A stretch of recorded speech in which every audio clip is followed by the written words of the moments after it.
ગઈ કાલે આપણે સંબંધના પ્રકારની વાત કરી હતી. કેટલા ટોટલ 5 પ્રકાર. પહેલો પ્રકાર હતો એકમ સંબંધ. એકમ સંબંધમાં શું આવે? ગણ એના દરેક ઘટકની માત્ર પોતાની જ જોડ, બીજી કોઈ જોડ ના હોય, એને શું કહેવાય? એકમ સંબંધ. બરાબર? એટલે જેટલા એમાં સભ્યો હોય એટલી જ આરમાં જોડ હોય. એનાથી ઓછી હોય તો એકમ સંબંધ ન થાય, એનાથી વધારે હોય તો એકમ સંબંધ ન થાય. બીજું જોયું તો આપણે સ્વવાચક સંબંધ. એટલે ગણ એમાં જેટલા ઘટકો એટલાની જ તો જોડ હોય જ, બાકીની વધારાની હોય પણ ખરી અને ન પણ હોય, તો તેને શું કહે? સ્વવાચક સંબંધ. એટલે કે જો એ એમાં હોય તો એ કોમા એ આરમાં હોય. પછી વાત કરી હતી સંમિત સંબંધ. સંમિત સંબંધ કોને કહેવાય? કે એ બી હોય તો તેની ઉલટાવેલી જોડ આવે. એ બી હોય તો બી એ આવે, એટલે કે R inverse is equal to R થાય. અને ત્રીજો હતો પરંપરિત. પરંપરિતમાં શું ચેક કરવાનું કીધું તો એક જોડ લેવાની એ બી, પછી એની બાજુમાં એ જોડ લેવાની જ્યાં પહેલી જોડ પૂરી થઈ હોય, બીસી. આ બે જોડ જો આરમાં હોય તો અહીંથી વચ્ચે વાળાને કાઢી નાખો અને એસી બિલોંગ્સ ટુ આર થાય તો પરંપરિત છે. આ ન થાય તો પરંપરિત નથી. આવી જોડ ન મળે તો પણ પરંપરિત. એક જ કિસ્સામાં પરંપરિત નથી થતું. AB અને BC હોય ને AC ન હોય તો પરંપરિત નથી. બાકીના કિસ્સામાં પરંપરિત છે. આ ખાસ ધ્યાન રાખજો. બીજું જોઈએ તો ખાલી ગણ પણ એક પ્રકારનો સંબંધ છે. ખાલી ગણ પણ એક પ્રકારનો સંબંધ છે, પણ ખાલી ગણમાં એક પણ જોડ નથી, એનો મતલબ તે સંમિત અને પરંપરિત છે. તમને એમ કે સંમિત અને પરંપરિત હોય તેવા એક સંબંધનું ઉદાહરણ આપો તો તમે ખાલી ગણને આપી શકો. પછી જે સંબંધ સ્વવાચક હોય, સંમિત હોય, પરંપરિત હોય, ત્રણે ત્રણનું પાલન કરે તો તેને આપણે કહીએ સામ્ય સંબંધ. આઈડેન્ટિટી સંબંધ સામ્ય સંબંધ છે અને સાર્વત્રિક સંબંધ પણ કેવો સંબંધ છે? સામ્ય સંબંધ છે. આટલી વસ્તુ જોઈ હતી. હવે આપણે દાખલામાં બરોબર ધ્યાન આપીશું તો ચોક્કસ આપણને આવડી જશે. બરાબર? સ્વાધ્યાય 1.1. બરાબર? સ્વાધ્યાય આપણે 1.1 અને તેની સાથે સાથે બીજી શોર્ટકટ ટ્રીક પણ લખાવતો જઈશ, જેથી કરીને તમને MCQ માં ફટાફટ ખ્યાલ આવે. બરાબર? એમાં પહેલા દાખલામાં આપ્યું છે નીચેના સંબંધો પૈકી સ્વવાચક, સંમિત અથવા પરંપરિત છે કે નહીં તે નક્કી કરો. તો નક્કી કરવાનું આ કયો સંબંધ છે? સ્વવાચક છે, સંમિત છે કે પરંપરિત છે? એમાં પહેલો આપો છે, પહેલા એકદમ શાંતિથી પછી સ્પીડ વધારીશું. પહેલો સંબંધ આપો છે a પર. a બરાબર આપ્યા છે તમને 1 થી 14. કેટલા? 1 2 3 ક્યાં સુધી? 14 સુધી. એમાં કયા કયા સભ્યો લેવાના છે? 1 થી 14. r માં તમને ક્રમયુક્ત જોડ આપી છે. કઈ? તો કે x, y. બસ શરત કઈ? તો કે 3x - y = 0. આ જે r સંબંધ છે તે કયા પ્રકારનો છે? બરાબર? કયા પ્રકારનો? સ્વવાચક છે, સંમિત છે, પરંપરિત છે, કયા પ્રકારનો? તો શું કરીએ? તો પહેલા તો r માં કઈ જોડ આવે તે લખીએ. જો ઘટકો આપ્યા હોય તો r માં કઈ જોડ આવે? તો r માં કઈ જોડ આવે? તો જો x અને y બંને e માંથી લેવાના છે. બરાબર છે મિત્રો? એટલે તમને આપ્યું છે y = 3x. આપણે કેટલા આપ્યા છે? y = 3x. x સાથે સહગુણક છે તો x બરાબર 1 મૂકો તો y કેટલા મળે? x બરાબર 1 મૂકો તો y કેટલા મળે? તો x બરાબર 1 મૂકો તો r માં એક જોડ આવશે. r માં એક જોડ આવશે 1, 3. બરાબર? x = 2 મૂકો તો r માં કેટલા આવશે? અહીંયા 2 મૂકો તો 3 × 2 = 6. x = 3 મૂકો તો અહીંયા 3 × 3 = 9. x = 4 મૂકો તો 4 × 3 = 12. પણ જેવો હું x = 5 મૂકવા જઈશ તો y કેટલા થશે? 15 એમાં નથી તો એ લેવાશે નહીં. 15 એમાં નથી તો એ લેવાશે નહીં. તો આટલા ઘટકો આવશે. કયા આવશે? 1,3, 2,6, 3,9 અને 12,4,12. તો પહેલું જોઈએ આપણે સ્વવાચક માટે. કોના માટે? પહેલું જોઈએ સ્વવાચક.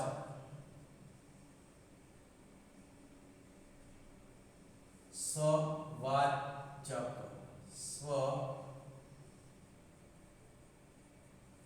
સ્વવાચકમાં શું હોવું જોઈએ મિત્રો? આમાં 1 છે તો 1 1 હોવા જોઈએ. એ નથી બરાબર. અહીંયા શું છે કે 1 એમાં છે. જો સ્વવાચક ક્યારે બને?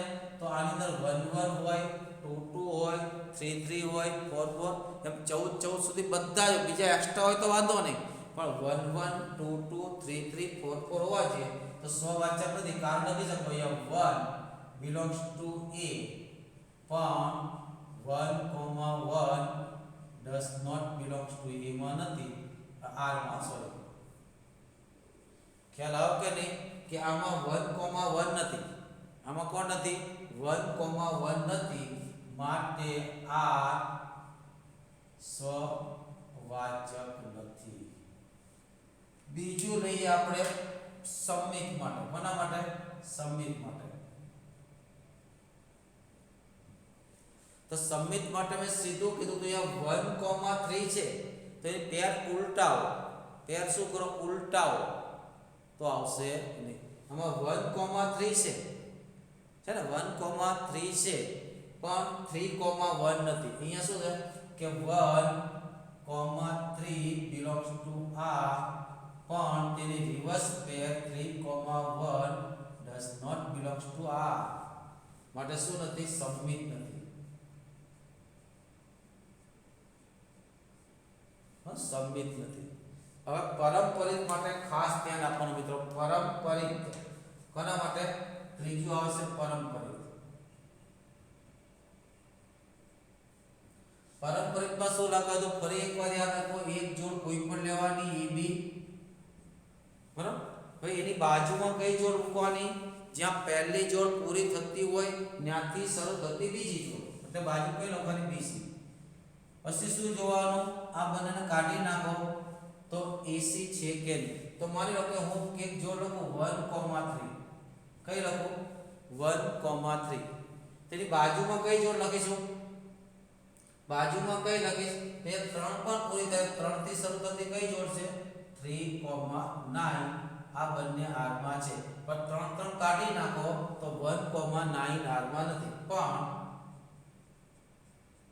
1,9 does not belong to. ખ્યાલ આવ્યો ને?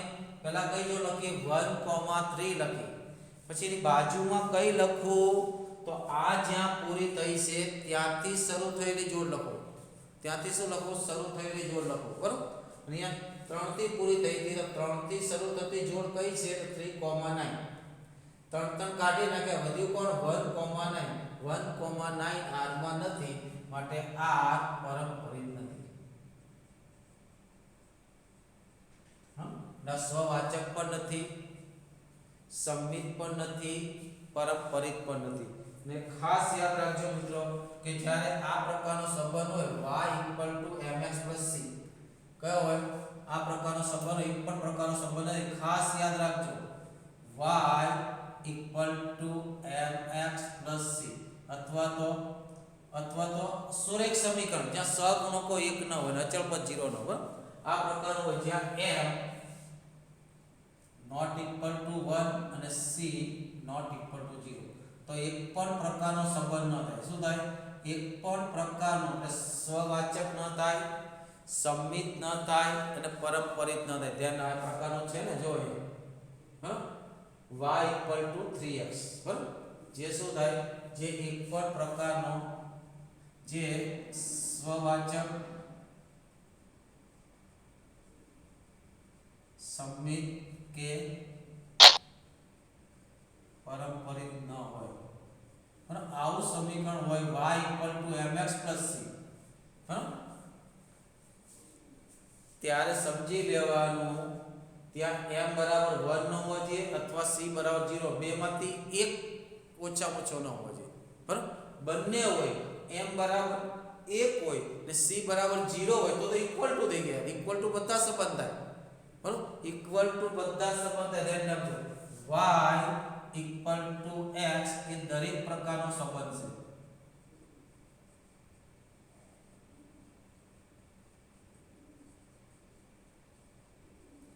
y ઇક્વલ ટુ x એ દરેક પર જ્યારે ઇક્વલ ટુ ની વાત આવે ને મિત્રો તો આંખો નીચે લખી જ નાખોનો સામ્ય સંબંધ છે ઇક્વલ ટુ ની વાત આવે ઇક્વલ ટુ ને લગતું આવે દાખલા કે બે ત્રિકોણની સામ્યતા બે ત્રિકોણ સમરૂપ એટલે લગભગ ઇક્વલ જેવું ખૂણા સરખા હોય કે નહીં બે ત્રિકોણ એકરૂપ તો લગભગ એકરૂપ જેવું બરાબર બે રેખા સમાંતર આ લંબ નહીં આવે બરાબર ત્યારે સમજી લો ઇક્વલ ટુ જો તમને જ્યાં જ્યાં ભાવ દેખાય ત્યાં સમજી લેવાનું એમસીક્યુ માં જ્યારે પણ આવે આ ખાસ તમારા માટે કી પોઈન્ટ છે કે ઇક્વલ ટુ જેવો તમને જ્યાં જ્યાં ભાવ દેખાય ત્યાં તમારે સમજી લેવાનું આ દરેક પ્રકારનો સંબંધ થાય આ ખાસ ધ્યાન રાખજો બરોબર ખ્યાલ આવે કે નહીં લઈ લો સ્ક્રીનશોટ ફટાફટ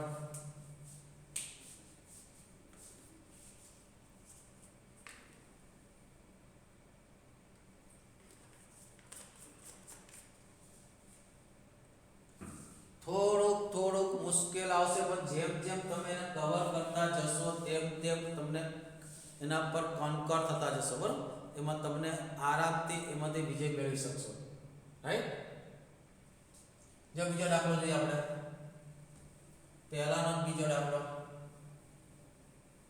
આ જે પોઈન્ટ લખાવો એ સાઈડમાં તમે ક્યાંક લખતા રહેજો બરોબર શરૂઆતમાં અથવા ચોપડીની શરૂઆતમાં લખી નાખો ગમે ત્યાં લખી નાખો પણ લખી નાખો જો એટલે તરત ખબર પડી ગઈ સરે આવું કીધું તું હા બરોબર છે બરાબર એમસીક્યુ પૂછાય તો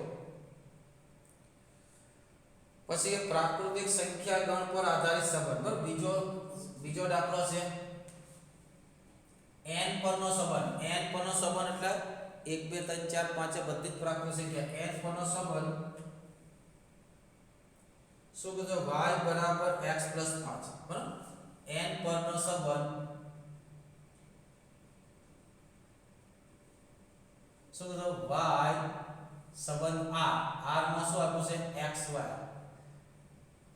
તો શરત કીધું છે y બરાબર x 5 જ્યાં x x ની કિંમત 4 કરતા નાની લેવાની છે જો સમીકરણ આવ્યું કે નહીં પણ પ્રકારનો સંબંધ નહીં થાય પણ જોડ ઊંચી હશે ને મિત્રો ત્યારે પરંપરિતની શક્યતા ખરી પાછી ધ્યાન રાખજો જ્યારે જોડ ઊંચી હશે ત્યારે પરંપરિતની શક્યતા ખરી આમાં r માં લખો ચાલો x બરાબર 1 તો y કેટલા મળે r માં x બરાબર 1 મૂકો x બરાબર 1 તો y કેટલા મળે 6 મારે x ની કિંમત ક્યાં સુધી લેવાની છે 4 કરતા નાની એટલે 4 લેવાની નથી x બરાબર 2 મૂકો તો કેટલા મળશે 8 x બરાબર 3 મૂકો તો કેટલા મળશે મને અરે 7 મળશે કેટલા મળશે 8 આવી જોડ મળી રેડી આમાં તો સ્પષ્ટ જોઈ શકો છો n માં 1 આવે કે નહીં આ 1 આવે પણ 1 1 આમાં નથી માટે સવાચક નથી ફટાફટ લખો છો અહીંયા આવે બરાબર અહીંયા શું છે 1 belongs to n પહેલો સવાચક માટે 1 belongs to n પણ 1 does not belongs to r માટે r કેવો નથી બીજું લખો 16 છે 61 નથી જો 16 છે પણ 61 આમાં અથવા તો r ઇન્વર્સ કરો તો r થશે નહીં એટલે કે 16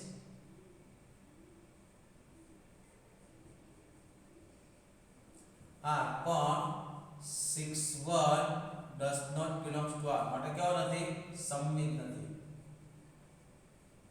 ખટાખટ થાય બેટા ત્રીજું પારંપરિક માટે માની લો કે પહેલી જોડ 16 લખો તો એની બાજુમાં મારે કોને લખવાનું એની બાજુમાં કોને લખવા 6 થી શરૂ થતી તો 6 થી શરૂ થતી નથી તો આનો મને આની તો કોઈ જોડ જ નથી તો કોઈ પ્રશ્ન આવતો નથી પછી કેટલા લખો 27 લખું તો બાજુમાં કઈ લખું 7 થી શરૂ થતી હોય એવી 7 થી તો કોઈ શરૂ થતી નથી આની પણ કોઈ તકલીફ નથી બરાબર પછી લખો 38 ની બાજુમાં કઈ લખું 8 થી શરૂ થતી હોય એવી પણ કોઈ જોડ છે નહીં. તમે જોડ મળતી નથી અને મેં તમને કીધું હતું જોડ ન મળે તો પારંપરિક થાય. પણ આપણો એક કન્સેપ્ટ અહીંયા ખોટો પડી ગયો. ખબર પડી કયો કન્સેપ્ટ?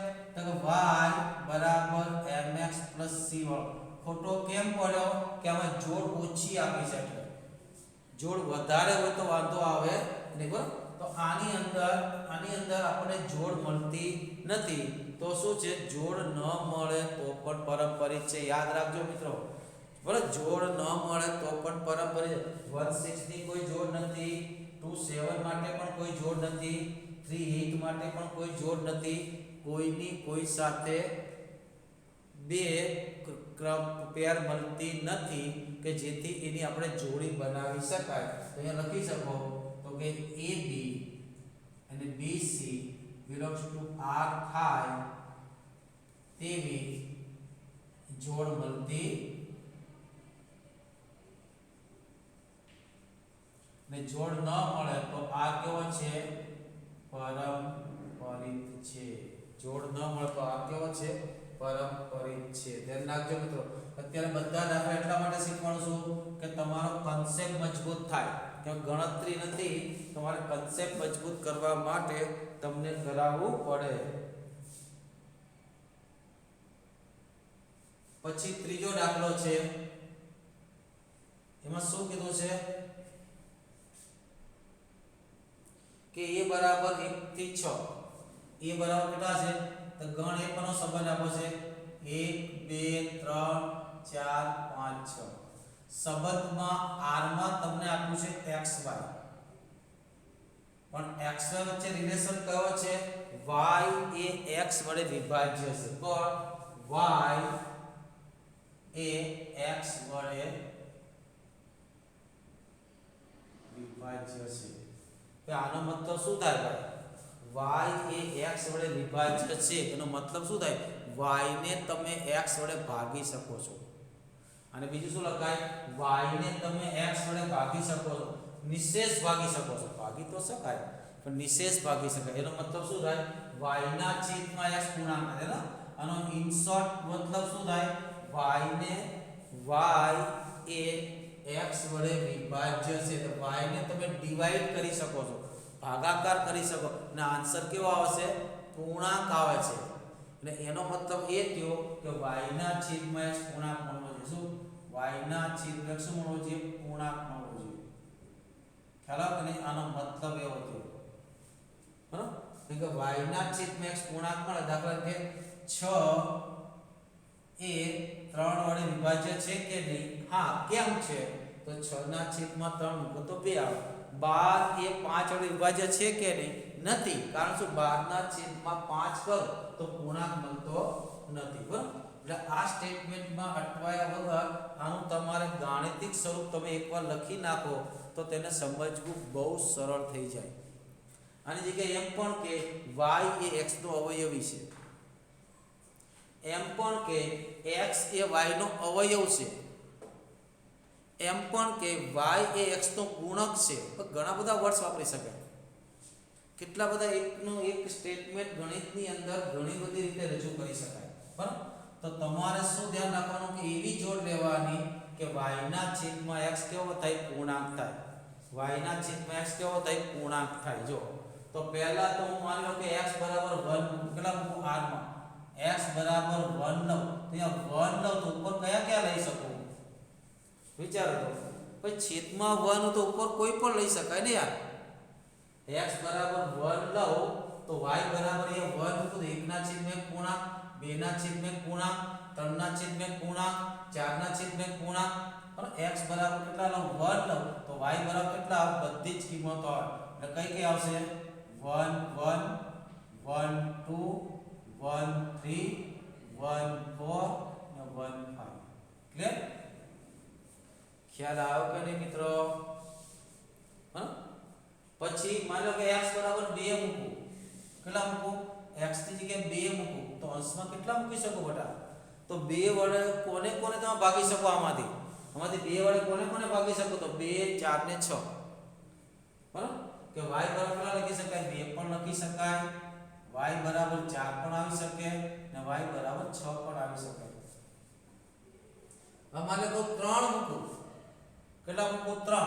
તો અહીંયા 3 મૂકું તો y ની જગ્યાએ કેટલા મૂકી શકાય વિચારો? તો y ની જગ્યાએ કેટલા મૂકે? 3 મૂકી શકાય. કઈ જોડ આવે? 3,3 અને 3,6. 4 મૂકું તો મિત્રો તો ખાલી 4 આવશે. 5 મૂકું તો 5 5. 6 મૂકું તો 6 આવશે. હવે તમે જો આમાં 1 છે તો 1 1 આવી, યસ. 2 છે તો 2 2 આવી, યસ. 3 3 આવી, 4 4 5 5 6 6. જેટલા આમાં ઘટકો હતા તે બધા જ ઘટકોની જોડ આવી ગઈ કે નહીં? જેટલા ઘટકો હતા તે બધાની જોડ આવી ગઈ. તો સ્વવાચક છે ને લખાય કેમ? તો આપણે લખાય કે આ બધા માટે એક સર્વ નંબર લખી લો, x લખી લો. કેટલો લખી લો? x. શું લખી લો? x. બરાબર? તો x બરાબર કોઈ પણ લો તો x x ની જોડ મળે છે. તો લખી શકું અહીં x belongs to a અને x, x belongs to r છે. માટે r કેવો છે? સ્વવાચક છે પહેલું. બરાબર? બીજું જો અહીંયા 1 2 છે તો 2 1 નથી. જો આમાં 1 2 છે પણ 2 1 નથી, કારણ કે આપણે 1 વડે 2 ને ભાગી શકાય પણ 2 વડે 1 ને ભાગી શકાય નહીં. બરાબર? અહીંયા શું છે? 1 2 છે કે 1 2 belongs to r પણ 2 1 not belongs to r. માટે શું છે? r સમમિત નથી. હવે ખાસ અગત્યનું મિત્રો પરંપરિત એટલે બહુ ધ્યાન રાખીને ચાલવું પડે. પરંપરિતમાં શું કીધું તું ફરીથી? કે આમાંથી કોઈ પણ એક જોડ પકડી લેવાની, કોઈ પણ એક જોડ. બરાબર? પરંપરિત માટે લખવું, ધ્યાન રાખવું. બરાબર? પેલા સ્ક્રીનશોટ લઈ લો, મારે બાજુમાં લખવું પડશે, અહીંયા જગ્યા ઘટશે. બરાબર? સ્ક્રીનશોટ લઈ લો, બાજુમાં લખવું પડશે, જગ્યા ઘટશે. બરાબર? ઓકે, ચાલો હવે જો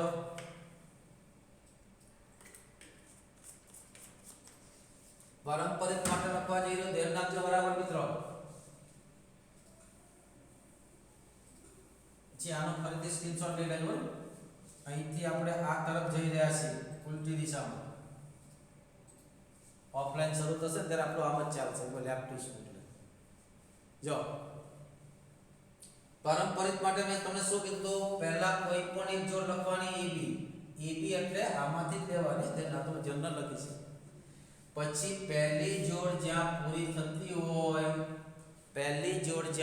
થતી હોય ત્યાંથી શરૂ થતી બીજી જોડ લખવાની, એટલે B થી શરૂ થતી જોડ લખવાની. તો માની લો કે BC. પછી જોવાનું આ બેને કેન્સલ કરો તો AC R માં છે કે એટલું ચેક કરી લો. જો હા પાડે તો પરંપરિત છે, પણ એક માટે નહીં. ધ્યાન રાખજો. એક સામાન્ય ઉદાહરણ આપું. તમને કોઈ તમારી માર્કશીટથી એમ પૂછે ભાઈ તું ગણિતમાં પાસ થઈ ગયો? તો તમે કહો હા. તો શું બધા વિષય પાસ થઈ ગયો? નહીં, બધા વિષયનું પૂછવું પડે. ગણિતમાં પાસ થયો, વિજ્ઞાનમાં પાસ થયો, સમાજમાં પાસ થયો, એમ આ બધી જ જોડને પૂછવું પડે આપણે.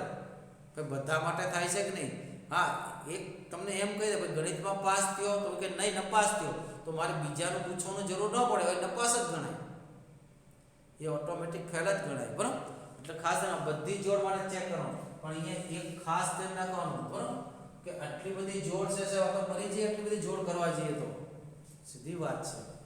બરાબર? પણ એમાં પણ આપણી પાસે ટ્રીક હોવી જોઈએ. કેવી ટ્રીક? એક તો ઇક્વલ આવી કોઈ જોડને ચેક નહીં કરવાની. કઈ x, x પ્રકારની કોઈ જોડને ચેક નહીં. x, x માટે કોઈ વાંધો હોય જ નહીં. એટલે x, x વાળી કોઈ પણ જોડ ચેક કરવાની નહીં. ખાસ ધ્યાન રાખવું. એટલે આપણી 6 જોડ તો નીકળે. કઈ 1 1 2 2 3 3 4 4 5 5 6 ને ચેક જ નહીં કરતો હોય જ. તમે સાઈડ પર બેઠા બેઠા ચેક કરજો કરે. બરાબર? એટલે એને ચેક નહીં કરવાનું. અને બાજુમાં એને મૂકવાની પણ નહીં. એને ચેક નહીં કરવાનું એટલે માની લેવાનું એ છે જ નહીં.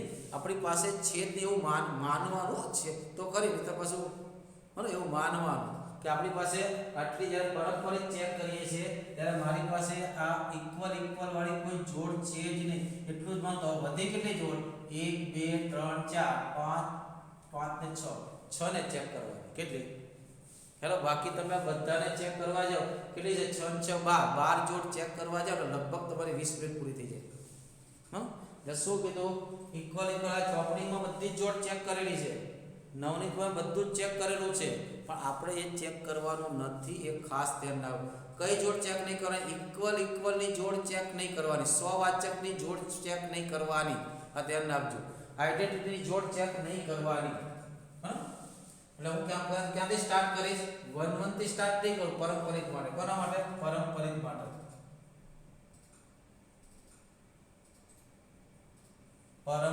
માટે હા પછી મને સૈદ્ધાંતિક રીતે પણ આખો દાખલો સમજાવી દો બરાબર ત્યાં તો ઘટકો આપણે ઘટકો નો આપ્યો તો કહાની આ જ ચાલે જો પારંપરિક માટે તો પહેલા 1 1 લઉં કે ન લઉં તો નહીં તો યાર સ્વવાચકની જોડ છે સ્વવાચકને ધ્યાનમાં લેવાનો નહીં તો ચાલો 1,2 લો કઈ લો 1,2 તેની બાજુમાં કઈ લખું તો આ પૂરી ક્યાં થઈ 2 આગળ તો 2 થી શરૂ થતી 2 થી શરૂ થતી કઈ છે 2,2 લઉં નહીં કેમ એ સ્વવાચક કઈ લો 2,4 એક તો 2,4 લઉં પછી કઈ લઉં 2,6 લઉં બસ આ બે જ આવશે ને જો અહીંથી આ બંને શેમાં છે r માં છે બરોબર હું આને આની સાથે મેચ કરી રહ્યો છું ધ્યાન રાખજો આ બિલોંગ્સ ટુ r છે કે નહીં તે 2 2 કાઢી નાખો તો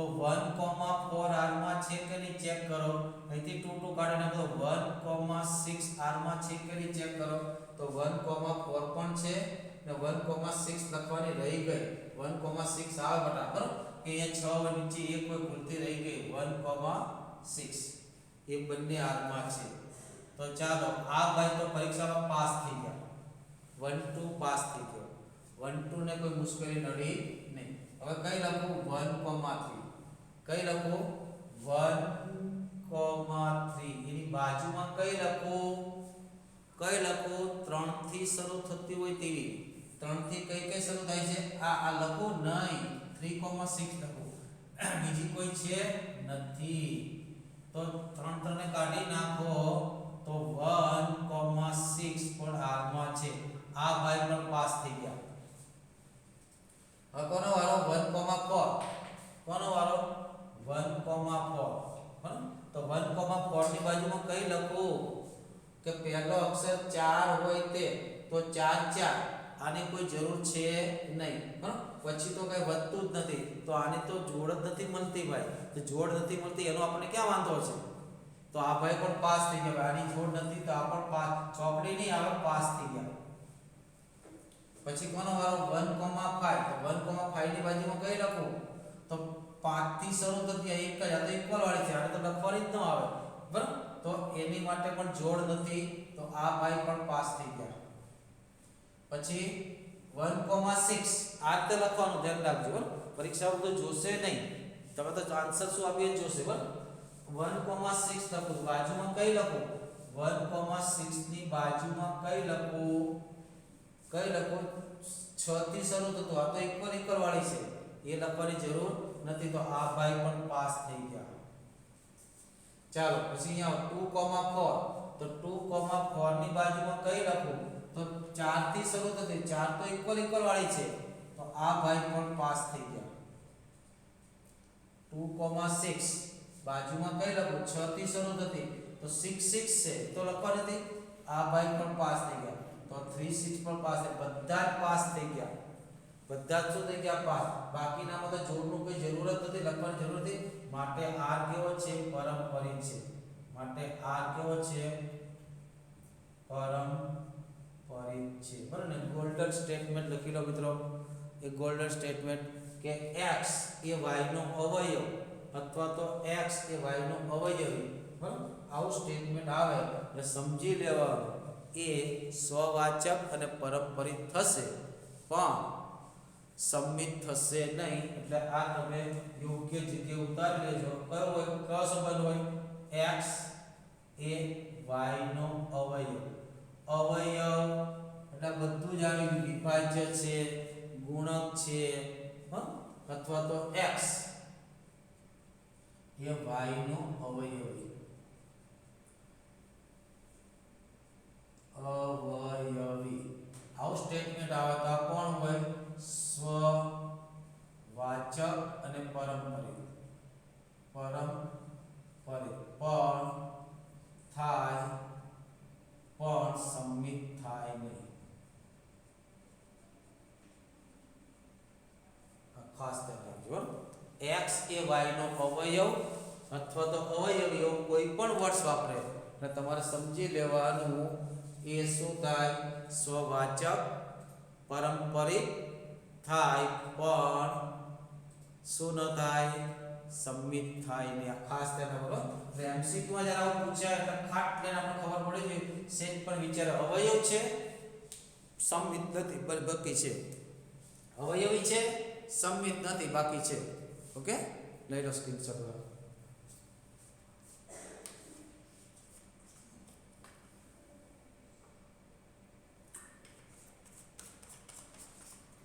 યાર ફિઝિકલી પૂરું કરી આપણે.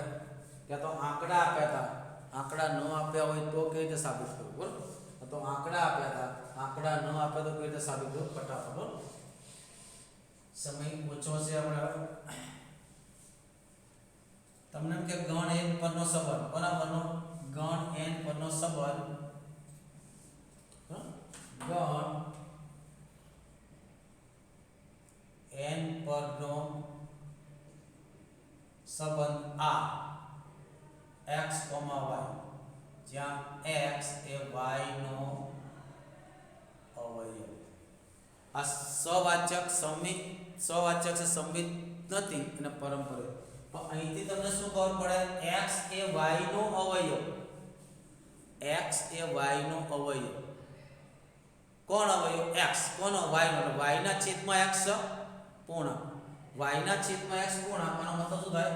કે y ના છેદમાં x બરાબર પૂર્ણાંક, એટલે કે y બરાબર શું લખાય? nx, જ્યાં n belongs to z. આવું થાય કે નહીં બેટા? તો જ અવયવ કહેવાય. x એ y નો અવયવ. x અવયવ છે એટલે y બરાબર આવે. હવે પહેલો લખો, માની લો કે પહેલો લખો કે x belongs to n. તો ભાઈ x એ x નો અવયવ છે કે નહીં? દરેક પોતે પોતાનો અવયવ હોય જ. સીધી વાત છે. તો શું થાય? x એ x નો અવયવ છે એનો મતલબ શું થયો? x, x belongs to r, માટે r કયો થયો? સ્વવાચક. બીજું લખો, પર સંમિત માટે મારે એક જોડ લઈ લેવાની. એક જોડ મારી ઈચ્છા મુજબ લઈ લેવાની. દાખલા કે xy belongs to r. એનો મતલબ શું થાય? કે x એ y નો અવયવ. એનો મતલબ શું થાય? કે y બરાબર xn.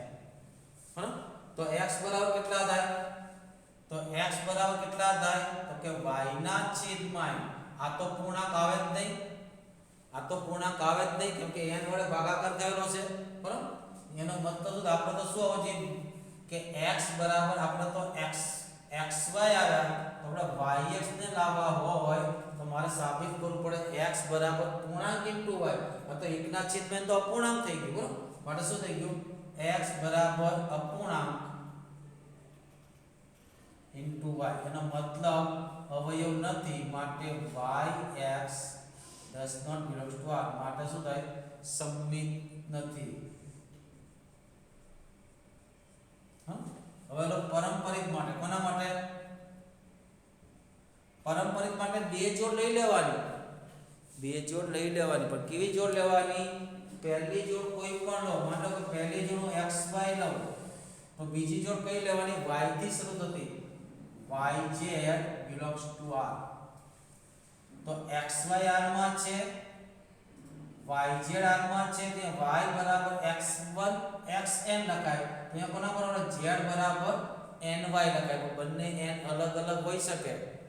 આ n ની કિંમત કોઈ પણ હોઈ શકે બરાબર તો xy r માં છે તો હું શું લખી શકું y શું લખી શકું y n1x લખી શકું તથા z કેટલા લખી શકું બોલો જલ્દી z શું લખી શકું n2y શું લખી શકું n2y હવે શું કરો હું આ y ની કિંમત અહીંયા મૂકી દઉં તો z બરાબર કેટલા થાય તો કે n1 n2y તો z બરાબર કેટલા થયા n1 n2 y n1 પૂર્ણાંક n2 પૂર્ણાંક એનો મતલબ પૂર્ણાંક વડે ગુણાકાર આવ્યો માટે y એ z વડે વિભાજ્ય છે માટે કોણ થયો y આપણે x અને z વચ્ચે સંબંધ કરવાનો કોની વચ્ચે x અને z વચ્ચે સંબંધ કરવાનો છે તો અહીંયા શું કા y ની કિંમત મૂકે ને y ની કિંમત x બરાબર છે આપણે ભૂલથી લખાઈ ગયું x માટે શું થઈ ગયું z x n1 n2 z આ કોણ થઈ ગયું પૂર્ણાંક માટે શું થઈ ગયું x z belongs to r માટે પરમ પરિત છે ઓકે મિત્રો